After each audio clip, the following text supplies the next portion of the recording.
പെരിയാറിലേക്ക് പൊതുമേഖലാ സ്ഥാപനങ്ങളിൽ നിന്നും മലിനജലം ഒഴുക്കുന്നതായി സംശയം. പെരിയാർ മലിനീകരണവുമായി ബന്ധപ്പെട്ട് ഹൈക്കോടതി നിയോഗിച്ച അന്വേഷണ സമിതിയുടെ നിർദ്ദേശപ്രകാരം കമ്പനികൾ മഴവെള്ളം ഒഴുക്കിവിടുന്നതിനായി പുഴയിലേക്ക് സ്ഥാപിച്ചിരിക്കുന്ന കുഴലുകൾക്ക് സമീപത്തു നിന്നുള്ള ജലത്തിൻ്റെ സാമ്പിളുകളുടെ ശേഖരണം PCBയുടെ നേതൃത്വത്തിൽ ഇന്നലെ ആരംഭിച്ചു.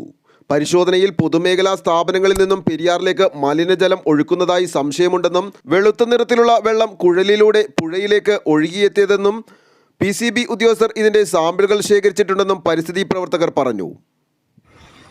29/6/2024 പരിശോധനയും കോടതി ഇടപെടലുകളൊക്കെ നടക്കുമ്പോഴും മഴവെള്ളം ഒഴുകിപ്പോണ കുഴലിൽ കൂടി പെരിയാറിലേക്ക് ഒഴുക്കി വിടുകയാണ്. PCB ഉദ്യോഗസ്ഥരിപ്പോൾ സാമ്പിളിങ്ങിന് വന്നേക്കണേ. ഇവിടെ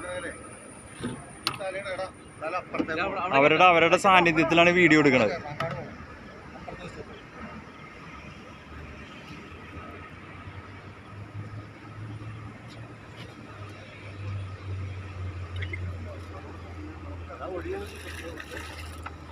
(29/6/2024) പെരിയാറിൻ്റെ തീരത്ത് സർവൈലൻസ് നടക്കുകയാണ് PCBയുടെ ചേർന്ന്.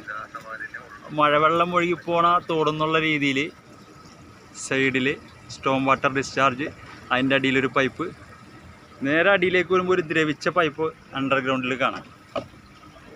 അതിൽ കൂടി ശക്തമായ ഫ്ലോ മുകളിലേക്ക് വന്നുകൊണ്ടിരിക്കുക. PCB ഉദ്യോഗസ്ഥർ കണ്ടിട്ടുണ്ട്, ഇവിടുന്ന് സാമ്പിളൊക്കെ എടുത്തിട്ടുണ്ട്. കോടതി നിർദ്ദേശപ്രകാരമുള്ള സാമ്പിളിങ്ങാണ് നടന്നുകൊണ്ടിരിക്കുക. ഏലൂർ വെട്ടുകടവ് മുതൽ പാതാളം ബണ്ട് വരെയുള്ള ഭാഗത്തെ കമ്പനികൾക്ക് സമീപമുള്ള 5ഓളം കുഴലുകളിൽ നിന്ന് വരുന്ന വെള്ളത്തിൻ്റെ സാമ്പിളുകളാണ് ഇന്നലെ ശേഖരിച്ചത്.